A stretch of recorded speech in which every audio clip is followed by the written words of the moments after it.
د الله رب العالمین سره د محبت کولو اسباب، یعنی هغه اسباب چې د هغې په وجه باندې انسان د الله رب العالمین سره محبت کوي او الله رب العالمین د انسان سره محبت کوي. اوس کوم اسباب دي چې د هغې په وجه باندې انسان الله ته نږدې کېږي او الله د انسان سره محبت کوي؟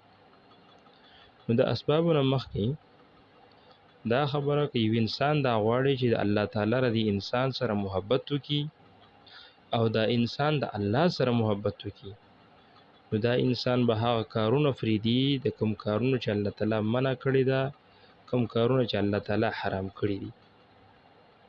نو اولنی سبب دا دی چې الله تعالی د انسان سره محبت کوي، مینه کوي او دا انسان الله رب العالمین ته نږدې کېږي. نو اولنی سبب دا دی چې دا انسان به د الله سره محبت کوي، یعنې دا چې الله د سره محبت کوي، نو د انسان لپاره لازم دا ده چې د انسان د الله رب العالمین سره محبت وکړي. نو چې څومره دا د الله رب العالمین سره ډېر محبت کوي، نو الله رب العالمین به د انسان سره ډېر محبت کوي.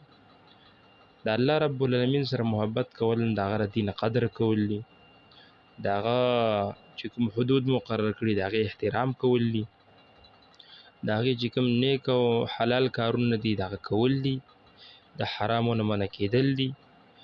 او چې کله دا انسان د الله نوم واوري، نو په دې باندې د انسان زړه ته خوشحالي میلاویږي، زړه یې نرم کېږي. او چې د الله رب العالمین خبرې اوري، نو د انسان ته یو قسم راحت او سکون میلاویږي. نو چې کله دا صفت په انسان کې پیدا شي، نو د انسان سره الله رب العالمین مینه کوي، محبت ورسره کوي. نو دا اولنی سبب دی چې انسان د الله سره محبت وکړي، نو الله به د انسان سره محبت وکړي.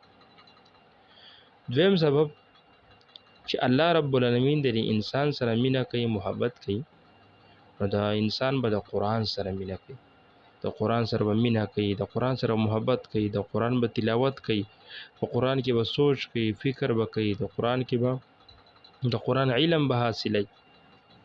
نو څومره سړی د قرآن سره مینه ډېره کوي، دومره به انسان سره الله رب العالمین محبت کوي، الله به ورسره مینه کوي.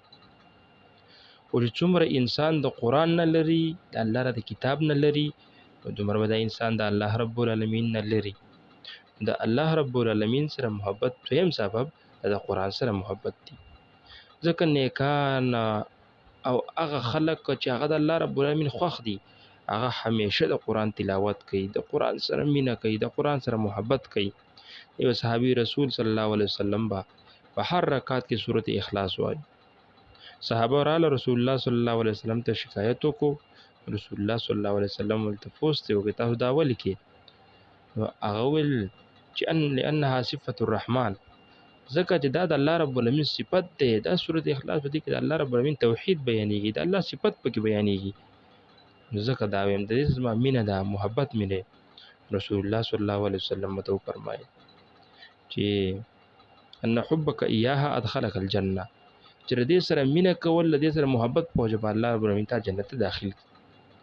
نو انسان الله رب العالمین د دې په وجه باندې جنت ته داخلوي. چې کوم سړی د قرآن سره مینه کوي، د قرآن سره محبت کوي، د قرآن سره څومره نږدې کېږي، د قرآن سره څومره د تعلق جوړېږي، دومره د انسان د الله رب العالمین محبوب جوړېږي. الله رب العالمین د دې سره مینه کوي، د ده سره محبت کوي، د ده به نږدې کېږي، په ده به خپل نعمتونه کوي.